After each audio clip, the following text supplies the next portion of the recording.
Pozdravljeni! V tem kratkem videu bomo pogledali, kako se uporabljajo morske alge za šparglje.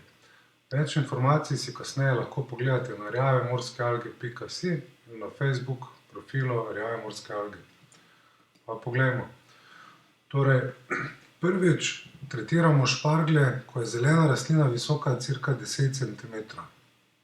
To bo kar kmalu na začetku vegetacije, ko poženejo šparglje, in sicer 2 litra biokompleksa 900, to je naš preparat iz rjavih morskih alg, na hektar.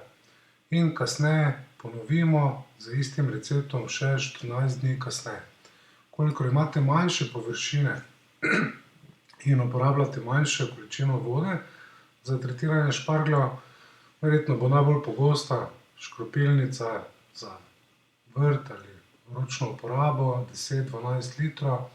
Na 10 litrov delimo količino vode z 200, dobimo 50 mililitrov, torej 50 mililitrov je potrebno dodati k vodi in s tem poškropimo po špargljih in po zemlji.